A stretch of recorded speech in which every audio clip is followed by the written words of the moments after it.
Rohingya जो हैं वो हमारे जो राज्य लगते हैं बांग्लादेश से, उन राज्यों में नहीं जाते हैं। दरअसल वहाँ जो जाते हैं वो बुद्धिस्ट जाते हैं या फिर बांग्लादेश के दूसरे लोग जाते हैं, क्योंकि वो सूबा जो रखाइन का है, जहाँ रोहिंग्या रहते हैं, वो हमारे राज्यों से नहीं लगता है।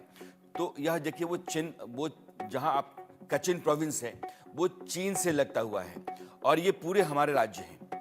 तो जिन राज्यों से हो करके मिजोरम, मणिपुर, नागालैंड, अरुणाचल, तो ये हमारे राज्य जो हैं वो लगते हैं। और उन राज्यों में ये आपके पास ये है रखाइन प्रोविंस, और रखाइन में रहते हैं रोहिंग्या, और यहाँ से भागते हैं बांग्लादेश में, और बांग्लादेश के बाद वो आ जाते हैं हिंदुस्तान के भीतर।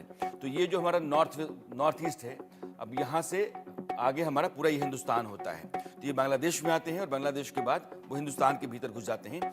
इसलिए तथागत रॉय साहब कह रहे हैं कि यहाँ जो है, यहाँ ये जो शान प्रोविंस है, कचिन प्रोविंस है, यहाँ के ट्राइब्स जो हैं वो हिंदुस्तान के भीतर यहाँ जब हालात ख़राब होते हैं तो घुसते हैं। और आपको पता है कि 2021 में जब वहाँ तख्ता पलट हो गया और सेना ने अपने हाथ में सरकार ले ली, तो उसके बाद से लगातार रोहिंग्याओं के ऊपर कहर ज़्यादा बरपने लगा है। 2017 में तो उसने गांव के गांव जलाए, और मैसेकर जो होता है, नरसंहार, सेना ने रोहिंग्याओं का नरसंहार किया, महिलाओं का बलात्कार किया। दुनिया के तमाम जो संस्थाएं होती हैं वो अचानक चिल्लाने लगी, चीखने लगी कि म्यांमार में क्या हो रहा है। लेकिन आज की तारीख में भी म्यांमार में वही होता है। इसी म्यांमार में ये जो रखाइन प्रोविंस है, बौद्धों की आर्मी है, जिसको आप अराकान आर्मी कहते हैं। इसको अराकान, चूंकि ये जोन है इसलिए अराकान आर्मी कहते हैं। अब ये पूरा का पूरा म्यांमार है, भारत आपको दिख रहा है, और ये बांग्लादेश। तो रखाइन प्रोविंस से बांग्लादेश, बांग्लादेश के बाद हिंदुस्तान, ये घुस जाते हैं यहाँ आकर के। और नीचे म्यांमार के आप देख रहे हैं कि वो लाओस और थाईलैंड जैसे देश होते हैं। हिंदुस्तान की चिंता जो है ना, अब यहाँ जो अराकान आर्मी है, जो वेस्टर्न बांग्लादेश म्यांमार होता है, इस अराकान आर्मी में फाइटर बुद्धिस्ट हैं, और ये लगभग 40,000 की फौज है, जिसके पास अल्ट्रा मॉडर्न हथियार हैं, मजबूत फौज है। और इसने अराकान प्रोविंस में, जो रखाइन से बांग्लादेश की सीमा लगती है और ये 270 किलोमीटर के आसपास की है, उस पर कब्जा किया, पूरे रखाइन प्रोविंस के ऊपर उसने कब्जा कर लिया है। तो यह जो अराकान आर्मी है बांग्लादेश से लगी हुई है, और बांग्लादेश के ऊपर यह अपने आप में एक बड़ा खतरा है।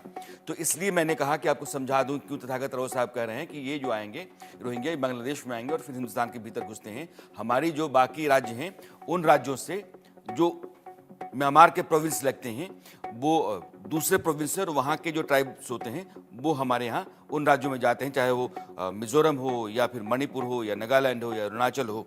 और उसके बाद चीन है, जिससे चिन प्रोविंस लगता है, कचिन लगता है। तो यह सारी चीज़ें जो हैं वो म्यांमार के भीतर चल रही हैं। अब सर मैं आपसे पूछना चाहता हूं कि अराकान आर्मी, अगर अराकान आर्मी इतनी ताकतवर है और वो हिंदुस्तान के साथ बेहतर रिश्ते में है, क्योंकि अराकान आर्मी के रिप्रेजेंटेटिव्स दिल्ली आए थे, उन्होंने बात भी की थी। हमारा एक बहुत बड़ा कालादान प्रोजेक्ट वहाँ चल रहा है। तो कालादान प्रोजेक्ट का एक हिस्सा तो जो वहाँ की फौज है या जो सरकार चला रही है उसके पास है, लेकिन ज़मीन का एक टुकड़ा जो है वो अराकान आर्मी के कब्जे में है। तो हमको अपना प्रोजेक्ट पूरा करने के लिए दोनों की मदद की ज़रूरत है, और अराकान आर्मी के साथ हमारे संबंध भी कमोबेश ठीक हैं। कहा यह जा रहा है कि अराकान आर्मी ही बांग्लादेश की फौज को ठीक करने के लिए काफ़ी है।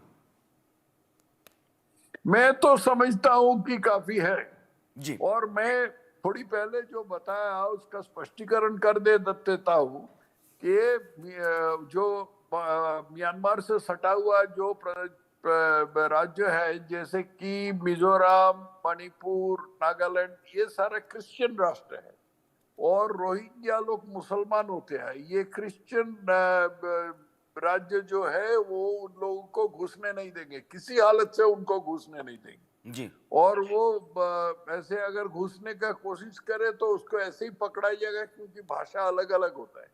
और अराकान आर्मी जो है, जो रखाइन कोस्ट पर, रखाइन एक कोस्टल एरिया है, जो रखाइन कोस्ट पर है उनका बॉर्डर बांग्लादेश से होता है। और आप जैसे जैसे कि आपने बताया कि इन लोग बांग्लादेश आर्मी के सीधा करने के लिए काफी है, ये बिल्कुल सही है, क्योंकि बांग्लादेश आर्मी आज तक किसी लड़ाई लड़े नहीं। किसी लड़ाई लड़े नहीं। बांग्लादेश आर्मी का औकात सिर्फ एक ही चीज होता है कि उनके अपना राष्ट्र नायकों को हत्या करना। ये आर्मी ने उनको शेख मुजीबुर रहमान का पूरा परिवार को हत्या किया, उसके पहले खालिद मुशर्रफ को हत्या किया, उसके बाद जियाउर रहमान को हत्या किया, जियाउर रहमान का जो हत्याकारी है उसको भी हत्या किया। तो इसका औकात सिर्फ इसी में है, उनका कोई दम नहीं है कि और किसी दल से और किसी शत्रु से लड़ना, ऐसा कोई दम उनके पास नहीं। जी, मैं सर फिर आपके पास आता हूं। तथागत साहब कह रहे हैं कि दरअसल पाकिस्तान जो वहां की आर्मी है बांग्लादेश की 1,75,000 की फौज है साहब। आप हिंदुस्तान में आइए, 24 लाख के आसपास टोटल, 14 लाख के आसपास आपकी आर्मी है और पैरामिलिट्री फोर्स 25 लाख के आसपास है। और 1,75,000 जो आर्मी है उसमें मैं कह रहा हूं कि जो बॉर्डर गार्ड हैं और कोस्ट गार्ड हैं वो शामिल हैं। तो एक छोटी सी पिद्दी सी आर्मी वो हिंदुस्तान के मुकाबले में दुनिया में 140 से ज़्यादा देशों की आर्मी की जो फहरिस्त आती है, हिंदुस्तान चौथा सबसे ताकतवर मुल्क है सेना के लिहाज से और 34वें 35वें पायदान पर बैठा हुआ बांग्लादेश है। कहाँ 35वां 37वां पायदान, कहाँ चौथा पायदान, कहाँ 14 लाख की फौज, कहाँ 1,75,000 की फौज, कहाँ न्यूक्लियर वेपन से लैस देश, कहाँ आपके पास इंटर कॉन्टिनेंटल बैलिस्टिक मिसाइल है, एक महादेश से दूसरे महादेश पर मार करने वाली, 10,000 किलोमीटर तक मार करने वाली, और उस मिसाइल के साथ हिंदुस्तान है। और ये बांग्लादेश जो है ये कहता है कि भाई हम तो आंखें तरेड़ देंगे। 14,55,000, 14.5 लाख जो मैं कह रहा था आपसे, ये हमारी फौज है। 1,63,000 की फौज उसके पास है। पैरामिलिट्री की बात मैं छोड़ देता हूँ, 25 लाख के आसपास पैरामिलिट्री इंडिया के पास होती है। तो ये फौजी आप देखिए कि एयरक्राफ्ट भारत के पास 2,296 है, बांग्लादेश के पास फाइटर जेट 44,606। कोई तुलना है साहब? ऐसे मुल्क की बात करना ही बेमानी है। लेकिन चूंकि अब उसको लगता है कि पर निकल आए हैं और वो आंखें तरेड़ सकता है, तो उसको अपनी औकात, अपनी हैसियत का अंदाजा होना चाहिए। और तथागत रॉय साहब ने बिल्कुल सही कहा है, अगर बांग्लादेश को थोड़ी देर के लिए औकात बतानी है तो हिंदुस्तान अपने एयर स्पेस और जो सी रूट है, इन दोनों को बांग्लादेश के लिए ब्लॉक कर दे, उसके बाद देखो उसकी औकात कहाँ आ जाती है। मैं आपको कालादान प्रोजेक्ट बताना चाहता हूं, जिसकी चर्चा अभी मैं करूंगा तथागत रॉय साहब से। कालादान प्रोजेक्ट जो है ना, एक बड़ा प्रोजेक्ट है। तो नॉर्थ ईस्ट में जाने के लिए हम जाते हैं सिलीगुड़ी से, और सिलीगुड़ी को हम क्या कहते हैं? चिकन नेक, यानी कि वो लगभग 22 किलोमीटर के आसपास, सबसे जो संकड़ा इलाका है 22 किलोमीटर के आसपास होता है, पतला सा है। कहते हैं कि अगर चिकन नेक काट दें तो नॉर्थ ईस्ट से हिंदुस्तान के बाकी हिस्सों का संपर्क कट जाता है। और चीन की साजिश में बार बार आता है कि डोकलाम के पास चीन की फौज है, और डोकलाम के पास आपको याद होगा कि 2017 में 2.5 महीने के आसपास भारतीय सेना और चीनी सेना के बीच में टकराव बना रहा और आखिरकार चीन को पीछे जाना पड़ा। लेकिन भूटान, हिंदुस्तान और चीन यानी कि तिब्बत, इन तीनों का एक ट्रायंगल है जिसको डोकलाम कहते हैं। और डोकलाम के पास जो आता है वो चिकन नेक आता है। तो साजिश ये करते हैं कि अगर चिकन नेक चीन काट देता है तो क्या होगा। लेकिन हिंदुस्तान है, ये 62 का हिंदुस्तान नहीं है, ये 2024 का है। फिर भी मैं आपको यह जो रूट है, कोलकाता से समंदर के रास्ते हम आते हैं सितवे बंदरगाह। सितवे बंदरगाह जो है वो म्यांमार का जो पुराना बर्मा है उसका बंदरगाह है। और यहाँ से जो हमारा राज्य है आखिर में मिजोरम की राजधानी एजोल तक, यानी कि हम भारत से कोई सामान भेजें और म्यांमार होकर के फिर हमारे राज्य में पहुंच जाएगा मिजोरम तक, और मिजोरम से फिर आगे मणिपुर, नागालैंड और अरुणाचल तक आप जा सकते हैं। तो यह रूट हिंदुस्तान ने निकाला है और ये व्यापारिक मार्ग है हिंदुस्तान के लिए। इस पर काम चल रहा है। लेकिन आप देखिए कि ये जो जोरिनपुई है ये हमारे यहाँ आता है, ये मिजोरम का इलाका हो जाता है, यहाँ से मिजोरम में चले जाते हैं जोरिनपुई से आगे। अब इधर का कुछ हिस्सा जो है वो अराकान आर्मी के पास है, जैसे सितवे है ये म्यांमार की आर्मी के पास है। लेकिन जैसे आप जोरिनपुई के आसपास आते हैं वो अराकान आर्मी के पास हो जाता है। तो अराकान आर्मी और म्यांमार की जो सरकार में आर्मी है, जो वहाँ की आर्मी सत्तारूढ़ सैनिक शासन है, वो कहता है कि ठीक है आप अपना प्रोजेक्ट कर लीजिए। इस प्रोजेक्ट में सितवे बंदरगाह हमने बना लिया है। अब जो तथागत रॉय साहब कह रहे थे कि मिजोरम, मणिपुर का कुछ हिस्सा ये और बर्मा म्यांमार का कुछ हिस्सा मिला करके एक बड़ी साजिश जो क्रिश्चियन कंट्रीज हैं जिसकी अगुवाई अमेरिका कर रहा है, वो चाहते हैं कि एक क्रिश्चियन कंट्री वहां बनाया जाए। मिजोरम 92% क्रिश्चियन डोमिनेटेड है और मणिपुर में भी क्रिश्चियंस हैं और म्यांमार में भी क्रिश्चियनिटी है, खास करके उस इलाके में जो मिजोरम से लगता हुआ है। तो यह जो सेंट मार्टिन है, ये यहाँ आप बांग्लादेश का सेंट मार्टिन, ये सितवे के पास ही आता है। तो सेंट मार्टिन में उसका फौजी इंतजाम हो जाए। अभी जो तथागत रॉय साहब कह रहे हैं कि अमेरिका की जो मौजूदा सरकार है, जो बाइडेन की जो डेमोक्रेटिक सरकार है, जिसके पहले के राष्ट्रपति बराक ओबामा रहे हैं, तो बराक ओबामा और मौजूदा सरकार जो बाइडेन की और डेमोक्रेटिक पार्टी, उन्होंने मोहम्मद यूनुस को बिठाया बांग्लादेश में, बोला कि तुम मुझे दे देना सेंट मार्टिन में हम अपनी फौज या सेना बिठा देंगे और फिर हम कोशिश करेंगे कि एक मुस्लिम क्रिश्चियन कंट्री यहाँ बन जाए। तो यह बड़ी साजिश दुनिया में चलती रहती है। इन साजिशों के बारे में आप कम जानते हैं, इसी को डीप स्टेट कहते हैं। किसी भी देश को अस्थिर करके अपने प्यादे को जाकर के वहाँ बिठाना या अपने प्यादों के जरिए अपने देश के वेस्टेड इंटरेस्ट को सर्व करते रहना, ये एक बड़ी साजिश दुनिया में होती है। इसको डीप स्टेट कहते हैं। अमेरिका खास करके इस पर बहुत काम कर रहा है।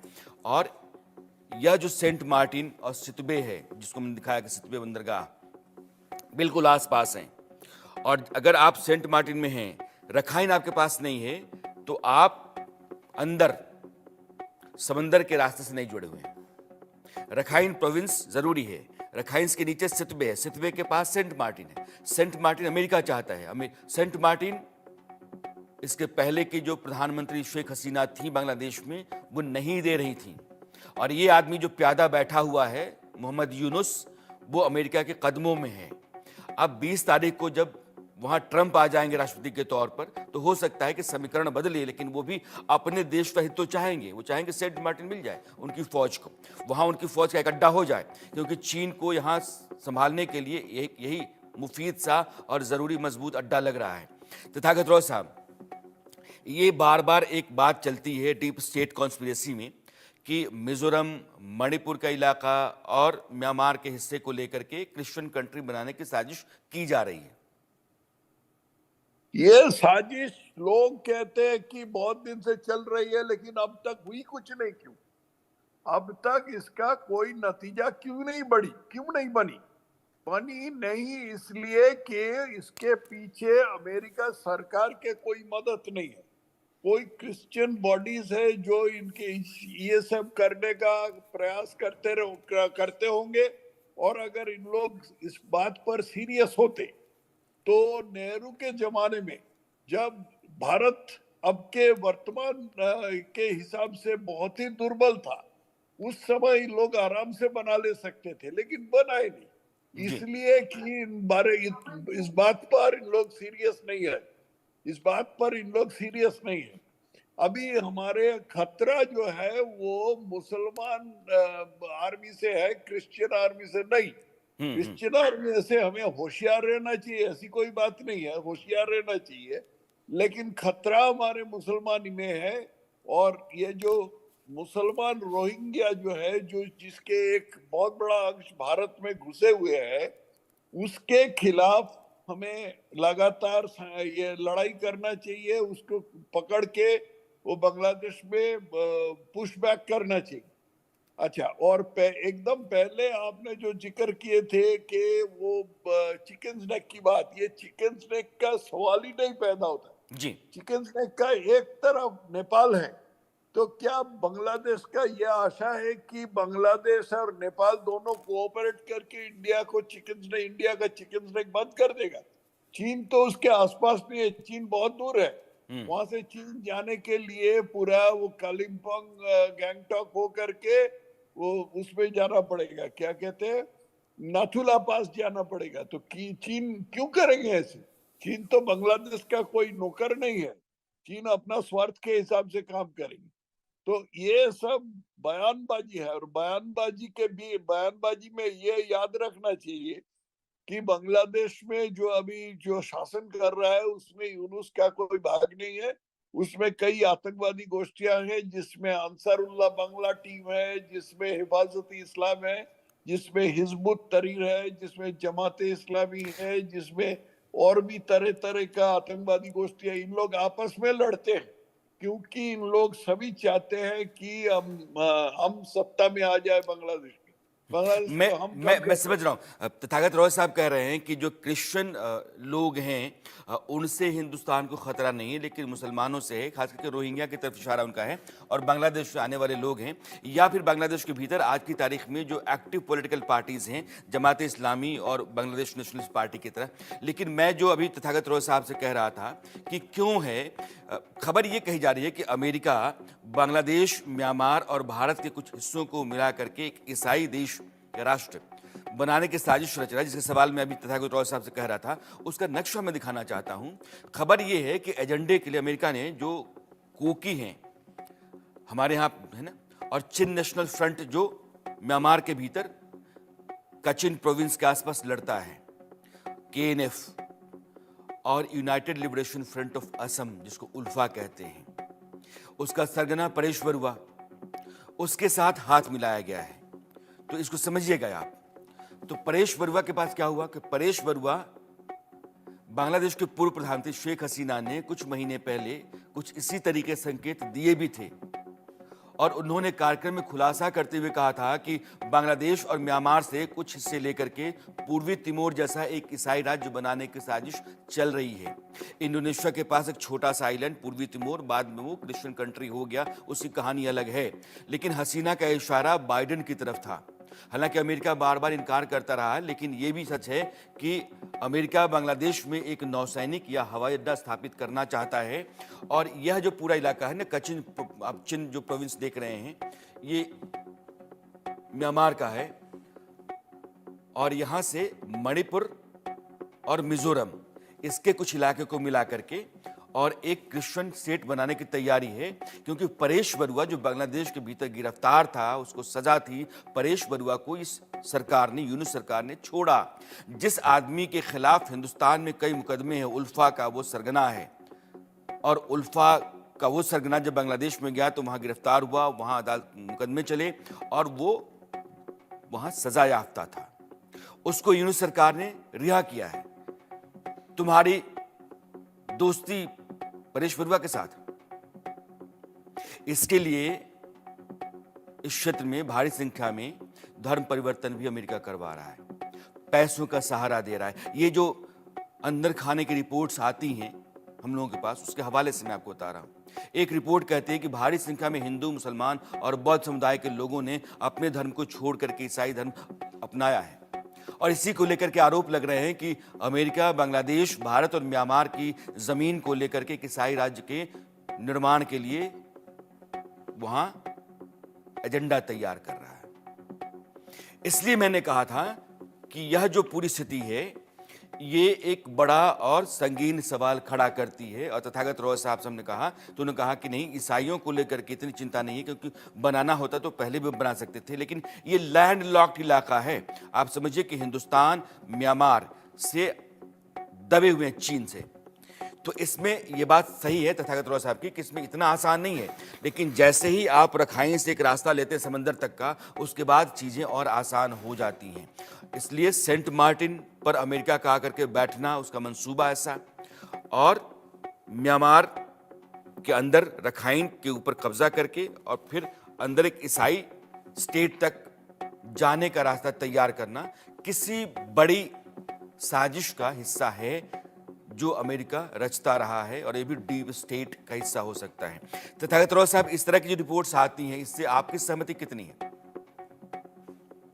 नहीं, वो मैं पहले ही बता चुका हूं कि अगर ऐसा होता, अमेरिका के ऐसा कोई साजिश होता तो अब तक बना लेती जी। इसके पहले जो मैं कह रहा हूं कि नेहरू के जमाने में जब भारत अब के हिसाब से बहुत ही दुर्बल था, तब उस समय तो आसानी से बना सकते थे, उस समय बनाए क्यों नहीं।